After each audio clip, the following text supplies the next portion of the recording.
ربنا لا تزغ قلوبنا بعد إذ هديتنا وهب لنا من لدنك رحمة إنك أنت الوهاب ربنا إنك جامع الناس ليوم لا ريب فيه إن اللہ لا يخلف الميعاد ربنا لا تزغ قلوبنا بعد إذ هديتنا وهب لنا من لدنك رحمة إنك أنت الوهاب ربنا إنك جامع الناس ليوم لا ريب فيه إن الله لا يخلف الميعاد اعوذ باللہ من الشیطان الرجیم بسم اللہ الرحمن الرحیم ان الحمد للہ تعالی نحمده ونستعین به ونستغفره ونعوذ باللہ من شرور انفسنا ومن سیئات اعمالنا من يهده الله فلا مضل له ومن يضلل فلا هادي له واشهد ان لا اله الا الله وحده لا شريك له واشهد ان محمدا عبده ورسوله صلی اللہ علیہ وسلم۔ تمام تعریف اللہ کے لیے ہے، ہم اس کی تعریف کرتے ہیں اور اس سے مدد اور معافی طلب کرتے ہیں۔ ہم پناہ مانگتے ہیں اللہ عز و جل کی خود کی برائیوں سے اور تمام برے کاموں سے۔ جسے بھی اللہ کی ہدایت ملے اسے کوئی گمراہ نہیں کر سکتا، اور جسے اللہ نے گمراہ کیا اسے کوئی ہدایت نہیں دے سکتا۔ ہم گواہی دیتے ہیں کہ عبادت کا حقدار صرف اللہ ہے اور کوئی اس کا شریک نہیں، اور گواہی دیتے ہیں کہ محمد صلی اللہ علیہ وسلم اللہ تعالیٰ کے بندے اور رسول ہے، اور اللہ اپنی سلامتی بھیجے اپنے آخری نبی پر، ان کے اہل و عیال پر اور ان کے صحابہ پر۔ السلام علیکم ورحمۃ اللہ وبرکاتہ۔ سورہ آل عمران ڈیپ علم رکھنے والے دعا کرتے ہیں ربنا لا تزغ قلوبنا، اے ہمارے رب۔ اور یہ دعا خاص طور سے اولی الالباب کی ہے، ٹھیک ہے؟ اولی الالباب کے بعد یہ آئی ہے، تو عقل والے اگر ہے آپ عقل والے؟ Do you consider yourself to be عقل والے؟ اف یس تو یہ دعا کو شامل کر لیجیے۔ عقل والے دعا کرتے ہیں ربنا لا تزغ قلوبنا بعد اذ ہدیتنا، اے ہمارے رب نہ ٹیڑھا کر ہمارے دلوں کو بعد اس کے کہ تو نے ہدایت دی ہم کو، وہب لنا اور عطا کر لنا ہمارے لیے من لدنک رحمہ اپنے پاس سے رحمت۔ اللہ تعالیٰ سے دعا کرے کہ اللہ تعالیٰ آپ مجھے رحمت عطا کریے۔ اور سب سے بڑی رحمت کیا ہے؟ دنیا میں ہدایت، کتابوں کو سمجھنے کی عقل، عمل کرنے کی ہدایت، اور آخرت میں جنت کو تو انتی رحمت ہی کہا گیا ہے۔ اللہ تعالیٰ نے کہا کہ تو میری رحمت ہے، انک انت الوہاب، بے شک تو ہی بہت عطا کرنے والا ہے۔ ہم اپنے علم سے یا عمل سے کوئی چیز نہیں حاصل کر سکتے، اللہ تعالیٰ عطا کرتے ہیں تب حاصل ہوگی۔ اسی طرح کی ایک اور دعا ہے یا مقلب القلوب ثبت قلبی علی دینک، ترمذی کی حدیث ہے عائشہ رضی اللہ تعالیٰ عنہا سے، آپ صلی اللہ علیہ وسلم اکثر یہ دعا کرتے تھے، اور آپ صلی اللہ علیہ وسلم، عائشہ رضی اللہ تعالیٰ عنہا نے کہا آپ صلی اللہ علیہ وسلم سے آپ یہ دعا بہت زیادہ کرتے ہیں، تو آپ صلی اللہ علیہ وسلم نے کہا ہر انسان کا دل رحمان کے دو انگلیوں کے درمیان ہوتا ہے، چاہتا ہے تو حق پر قائم رکھتا ہے اور چاہتا ہے تو گمراہ کر دیتا ہے، اس لیے اپنے دلوں کو سیدھے راستے پر رہنے کی بہت بہت دعا کرنی چاہیے۔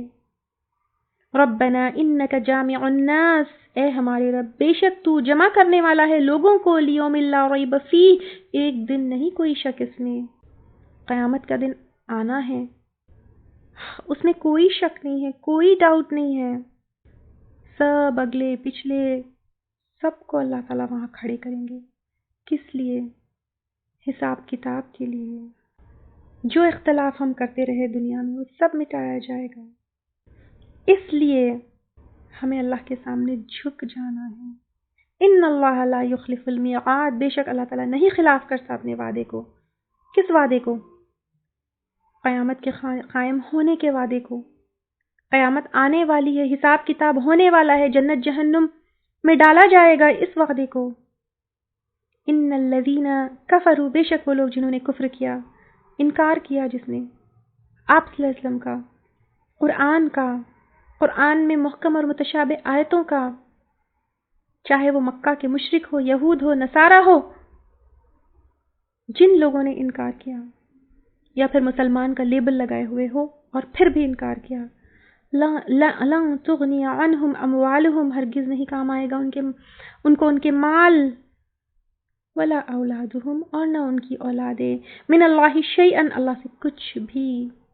اس مال اور اولاد کے اوپر انسان اتنی محنت کرتا ہے اور پھر ان کو حاصل کر کے اتراتا ہے، آخرت میں کچھ بھی کام نہیں آئیں گے، کچھ بھی نہیں آئیں گے۔ ان مال اور اولادوں کے پیچھے عبادتیں گئی، اللہ کے احکامات گئے، حرام میں انسان جو ہے پڑ گیا، یہ کچھ کام آنے والا نہیں ہے، کچھ بھی کام آنے والا نہیں ہے۔ وَأُولَئِكَ هُمْ وَقُودُ النَّارِ، اور یہی لوگ، کون سے لوگ؟ اللہ کی آیات کا انکار کرنے والے، کفر کرنے والے، مال اور اولاد کے پیچھے آخرت اور دنیا تباہ کرنے والے، وہ ایندھن ہوں گے، فیول ہوں گے آگ کا، جس سے جہنم بھڑکے گی۔ کدأب آل، مانند حالت آل فرعون کی۔ کیسے تھے آل فرعون؟ ابھی تک ان کے ریمینز باقی ہے۔ پیرامڈ دیکھیے ایجپٹ میں، ایجپٹ جانے کی بھی ضرورت نہیں ہے، گوگل کریے، گوگل کریے کیا حال ہوا، کیا ان کی مال اور اولاد کام آئے؟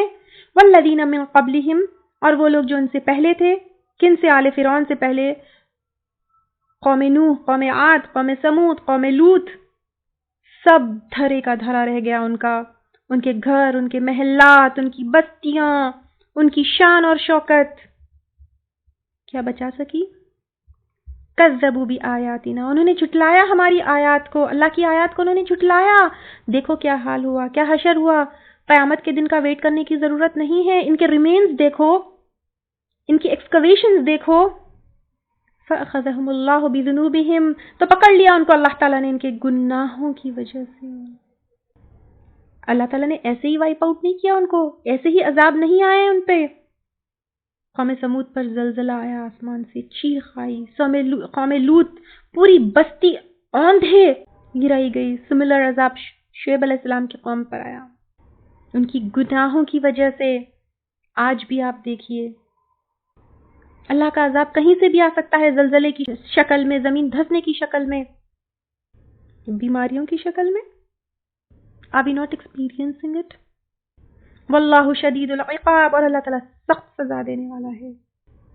گناہ کے پکڑ کی تو دلیل ہے یہاں پر، لیکن گناہ کرنے کے بعد 100% معافی کی دلیل کہاں ہے؟ قل للذین کفروا، کہہ دیجئے ان لوگوں سے جنہوں نے کفر کیا۔ کفر از ناٹ لمیٹڈ ٹو بت پرستی، کفر یعنی انکار کرنا، اللہ کی آیات کا ٹوٹلی ریجیکٹ کرنا یا پھر عمل سے ریجیکٹ کرنا۔ سوچ کے دیکھیے، کوئی بھی اس میں ہو سکتا ہے۔ ستغلبون، ان قریب تم مغلوب کیے جاؤ گے، یعنی ہرا دیے جاؤ گے۔ وتحشرون، اور تم اکٹھے کیے جاؤ گے۔ الی جہنم، جہنم کی طرف۔ وبئس المہاد، اور کتنا برا ٹھکانہ ہے۔ جہنم کیا اچھا ٹھکانہ ہے؟ گھٹیا ٹھکانہ ہے، لیکن انسان اس کی تیاری کر رہا ہے۔ یہاں پر مدینے کے یہود سے اسپیشلی کہا جا رہا ہے سدھر جاؤ، کیونکہ اسلام دین کے دشمنوں کا کیا حال ہوا۔ پاسٹ ہسٹری دیکھو، آپ صلی اللہ علیہ وسلم کے دشمنوں کا بدر میں کیا حشر ہوا۔ عبداللہ بن ابی جو منافق تھا، اس آیت سے اتنا ڈرا کہ وہ بھی مسلمان ہو گیا۔ آپ صلی اللہ علیہ وسلم مدینے کے آس پاس کے بنو قینقاع سے مخاطب ہو کر کہہ رہے ہیں، اے یہود، اسلام قبول کر لو، عافیت میں رہو گے، ورنہ تمہارا بھی وہی حشر ہوگا جو مشرکین مکہ کا ہوا۔ لیکن بجائے نصیحت قبول کرنے کے، وہ لوگ کیا کیے؟ انکار کر دیے۔ اور ان لوگوں نے کہا کہ مکہ کے کافر تو جاہل تھے اور جنگ کے ماسٹرز نہ تھے، وہ پٹ گئے، ہم سے سابقہ پڑا تو سمجھ آئے گا۔ تو اللہ تعالیٰ نے یہ آیت نازل کر دی، قد کان لکم آیۃ، تحقیق ہے تمہارے لیے نشانی، فی فئتین التقطا، دو گروہوں میں سے آپس میں لڑے۔ یعنی ان لوگوں نے کہا، یہود نے، کہ کافر جاہل تھے، جنگ کے ماہر نہیں تھے، اور یہود تو آپ کو پتا ہے کہ ویپنز کا بزنس کرتے تھے، وہ کہنے لگے ہم تو ماسٹرز ہیں اس میں، اگر ہم سے سابقہ پڑا تو ہم بتائیں گے. تو اللہ تعالیٰ نے یہاں پہ جنگ بدر کی آیتیں نازل کر دی. پہلے جنگ بدر کیسی ہوئی، کیا ہوئی، ان کی ڈیٹیلز لے لیجئے، پھر اس کی آیتیں ہم پڑھیں گے. سرایا اور غزوہ یہ دو ٹرمز جو ہے آپ کو ملیں گے سننے کے لیے. تو سرائے اور غزوے جو ہے، سرایا وہ ملٹری ٹروپس ہوتے تھے جس میں آپ صلی اللہ علیہ وسلم جو ہے خود نہیں جاتے تھے، لیکن غزوہ وہ ملٹری ٹروپس ہوتے تھے جس میں آپ صلی اللہ علیہ وسلم خود جاتے تھے. اب اس میں کچھ امپورٹنٹ پوائنٹس ہم یہاں پر دیکھتے تھے. اب جو آس پاس کے کیا کہتے ہیں اپنے قریش کے لوگ جو تجارتی سفر پر جاتے تھے، ٹھیک ہے، تو اب یہ ہوتا تھا کہ وہ تجارتی سفر پر جو جانے والے یا آنے جانے والے جو وہ ہوتے تھے، ان کے لوگ ہوتے تھے، تو ان کو مسلمان کیا کرتے تھے، ان کے ساتھ چھیڑ چھاڑ کرتے تھے. یہ کیوں کرتے تھے؟ کیونکہ اچھا اب یہ جو چھیڑ چھاڑ ہوتی تھی وہ صرف اور صرف قریش کے جو تجارت کے قافلے ہوتے تھے صرف ان کے ساتھ ہوتا تھا، ہر کسی کے ساتھ نہیں مسلمان کرتے تھے. اب یہ جو قریش کے تجارتی قافلے ہیں ان کے ساتھ مسلمان کیوں چھیڑ چھاڑ کرتے تھے؟ اس کا سب سے پہلے ریزن یہ تھا کہ قریش، ان لوگوں نے لڑائی شروع کی، ان لوگوں نے دھمکی دی، ان لوگوں نے مکہ میں جو ہے جو مسلمان تھے ان کو گھر سے نکالا، ان کو جو ہے مسلمانوں کو پریشان کیا. ڈو یو ریممبر جو ہے کس طرح ریت پر لٹائے، کس طرح پتھروں سے جو ہے باندھا، کس طرح جو ہے قتل کیا. اس کے علاوہ پر خانہ کعبہ کو شرک کا سینٹر بنا کر رکھا ہوا تھا، اور پھر خانہ کعبہ میں مسلمانوں کی انٹری بھی جو ہے بند کر دی تھی. تو مسلمانوں کو پورے رائٹس تھے کہ وہ اپنے آپ کو ڈیفینڈ کرنے کے لیے ایک اسٹرانگ ملٹری جو ہے ٹروپ بنائے، اور ان سے جنگ بھی کرے اور ان کا مال بھی ضبط کرے. کیوں؟ کیونکہ مسلمانوں کا پورا مال ان لوگوں نے ضبط کر لیا تھا جب ہجرت مسلمانوں نے کی. اب کتنے صحابہ کرام تھے جن کو جو ہے ان لوگوں نے یہ شرط رکھی تھی کہ تمہارا مال اگر پورا چھوڑ دو گے تو جو ہے ہم تم کو جانے دیں گے. تو اب قریش نے زبردستی جبرن جو ہے مسلمانوں کا مال ضبط کر لیا تھا، تو مسلمانوں کو پورا رائٹ تھا کہ وہ ان کے تجارتی قافلوں کے ساتھ کیا کرے، چھیڑ چھاڑ کرے. لیکن یہ چھیڑ چھاڑ صرف اور صرف قریش کے قافلوں کے ساتھ مسلمان کرتے تھے. اور سیکنڈلی، اگر عرب میں کوئی اور مشرک، ٹھیک ہے، جس طرح مسلمانوں کا معاہدہ دوسرے قبیلوں کے ساتھ تھا، اسی طرح کچھ قبیلے ایسے تھے جن کا سپورٹ، جن کا معاہدہ، جن کی ہمدردیاں، جن کا جو ہے پورا اپنا کیا کہتے ہیں اپنا سپورٹ اور اپنا سب کچھ جو ہے کفار مکہ اور قریش کے ساتھ تھا. تو عرب میں اگر کوئی مشرک قریش کو سپورٹ کرے، ان کا ساتھ دے، تو پھر ان کے ساتھ بھی ایسا جو ہے معاملہ مسلمانوں کو کرنے کا پورا رائٹ تھا.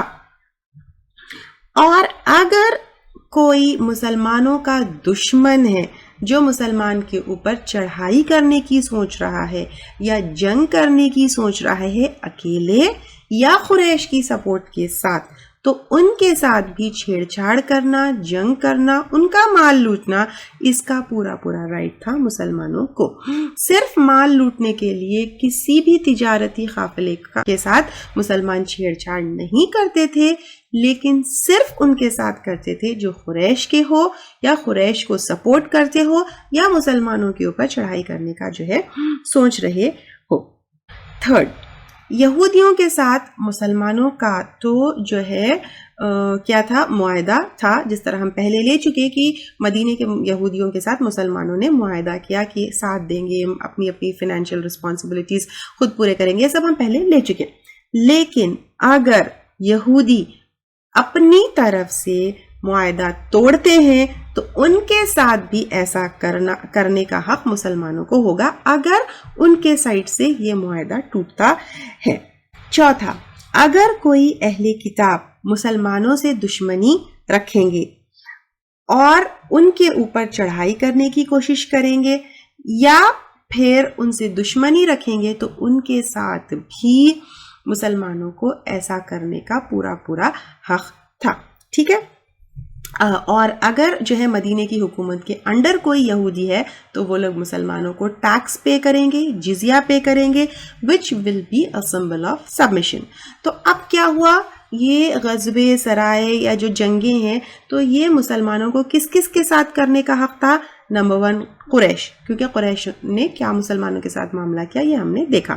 سیکنڈلی عرب میں کوئی بھی مشرک جو قریش کو سپورٹ کرے یا اکیلے مسلمانوں کے اوپر چڑھائی کرے. تھرڈ, یہودی اگر اپنی طرف سے ٹریٹی توڑے تو پھر مسلمانوں کو حق ہوگا کہ ان کے اوپر چڑھائی کرے, ان کے ساتھ جنگ کرے یا ان کے ساتھ جو ہے جو معاملہ وہ قریش کے ساتھ کرتے ہیں وہ کرے. چوتھا, اہل کتاب میں سے کوئی بھی مسلمانوں کے ساتھ دشمنی کرے تو مسلمانوں کو پھر یہ ان کے ساتھ معاملہ کرنے کا پورا پورا حق تھا. پانچواں, اگر مشرک, یہودی, عیسائی اسلام لائے, ٹھیک ہے, اگر چاہے وہ مشرک ہو, چاہے وہ یہودی ہو یا چاہے وہ عیسائی ہو, وہ اگر اسلام لے کر آئے تو مسلمان ان سے کوئی جنگ نہیں کریں گے. مسلمان ان سے اگر آن گوئنگ جنگ ہے, اگر آن گوئنگ دشمنی ہے بھی تو مسلمان ان سے ہاتھ روک لیں گے. ان کے ایمان لانے کی وجہ سے ان کی جان نہیں لیں گے, ان کا مال نہیں لوٹیں گے. اور اگر سٹل وہ مسلمانوں کو دھوکہ دیتے ہیں پیٹھ پیچھے تو ان کا معاملہ اللہ کے سپرد کر دیں گے, لیکن ان کے ایمان کی وجہ سے ان سے کوئی جنگ نہیں ہوگی. اب یہ چھوٹے چھوٹے ملٹری ٹروپس جو ہے مسلمانوں کے نکلتے, کیوں نکلتے, ان کے بھی جو ہے کچھ ریزنز تھے. کیا تھے؟ سب سے پہلے تو یہ تھا کہ جاسوسی کرے. جیسے میں نے آپ کو پیٹرولنگ ٹیم کا بتایا, تو سب سے پہلے تو یہ تھا کہ جاسوسی کرے, آس پاس کیا ایکشنز چل رہے ہیں اس کے اوپر نظر رکھے. دوسرا, قریش کے جو قافلے ہیں ان کے ساتھ چھیڑ چھاڑ کرے. اب قریش کے جو قافلے تھے ان کے ساتھ چھیڑ چھاڑ کیوں کرنا تھا؟ کیونکہ ایک تو یہ تھا کہ قریش ہو سکتا ہے کہ ان چھیڑ چھاڑ کی وجہ سے وہ مسلمانوں کو دھمکیاں دینا چھوڑ دے اور مسلمانوں کے ساتھ صلح کر لے. سیکنڈ, کیونکہ قریش مسلمانوں کے اوپر جنگ کرنے کی سوچ رہے تھے, مسلمانوں کے اوپر چڑھائی کرنے کی سوچ رہے تھے, تو پھر اگر یعنی قریش کا, کیونکہ دیکھیں آپ اس زمانے میں اور خاص طور سے مکہ والوں کے لیے سب سے بڑا سورس آف انکم یا ان کی اکانومی پوری یہ تجارتی قافلوں کے اوپر ٹکی ہوئی تھی. تو اگر ان تجارتی قافلوں کو جو ہے لوٹ لیا جائے تو ان کی اکانومی ویک ہو جائے گی, فائنینشلی وہ جو ہے ویک ہو جائیں گے.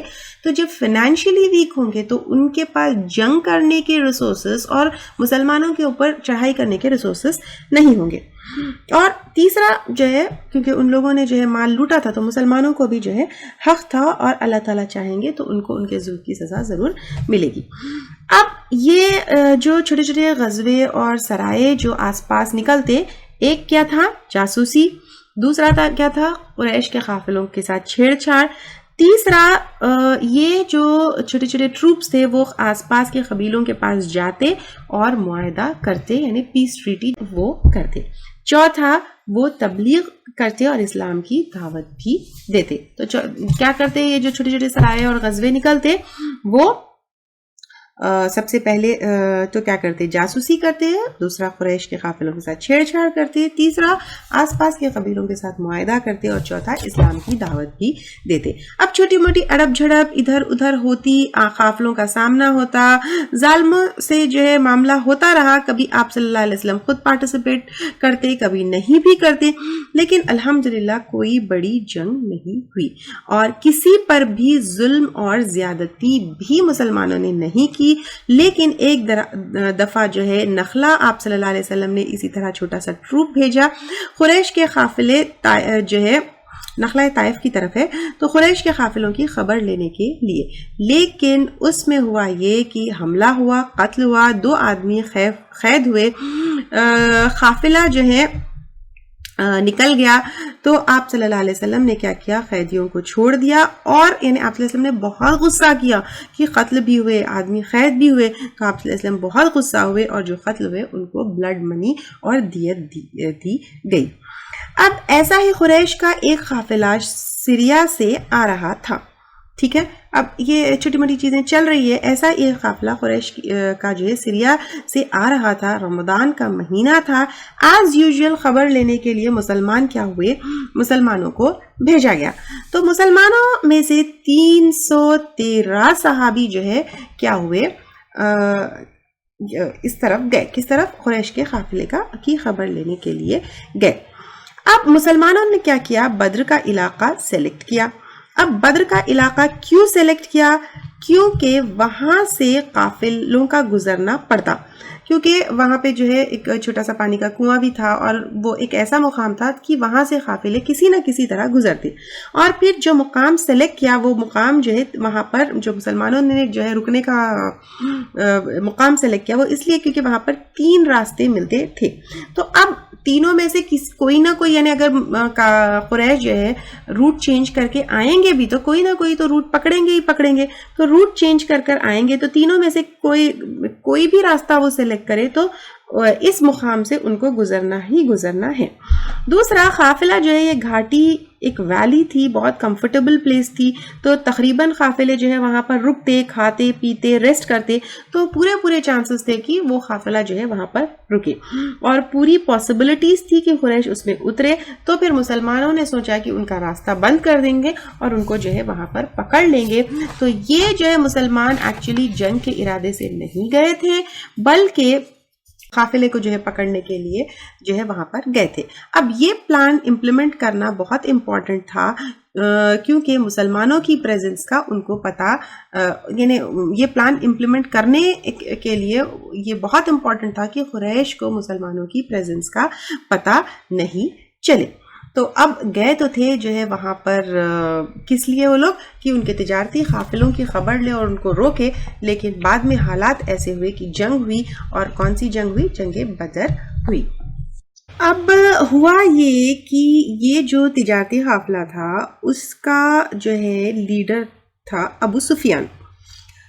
اب یہ قافلے میں 1000 اونٹ اور منیمم 50,000 دینار کا مال, اور قریش کی طرف سے اس قافلے میں بس تھے 40 آدمی.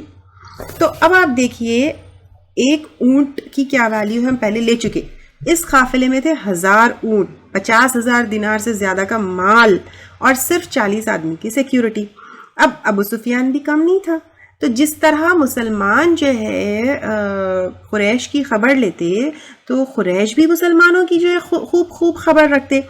اب ابو سفیان کو اور قریش کو یہ معلوم پڑ گیا کہ مسلمان جو ہے اس طرح تجارتی قافلے کی خبر لینے کے لیے بدر میں آئے ہیں. تو پھر ابو سفیان نے کیا کیا, اس نے یہ اسٹریٹجی اپنائی کہ اس نے راستہ پورا پھیر دیا, عراق والے لمبے روٹ سے جو ہے وہ نکل گیا. لیکن ساتھ میں کیا کیا کہ حالانکہ اس نے روٹ چینج کر لیا, لیکن ساتھ میں مکہ والوں کو بھی یہ نیوز پہنچا دی کہ مسلمان ایسے قافلے کو لوٹنا چاہتے ہیں, اور ان کیس آف ایمرجنسی ہم کو فل ہیلپ چاہیے, تو فوری ہیلپ کرنے کے لیے وہاں سے نکلو. اب ہوا یہ کہ مکہ کے بڑے سب سردار جو ہے کیا کیے, اب یہ قافلے کی پروٹیکشن کے لیے مکہ سے نکلے. تمام بڑے سردار جو ہے اس میں انکلوڈڈ تھے سوائے ابو لہب کے.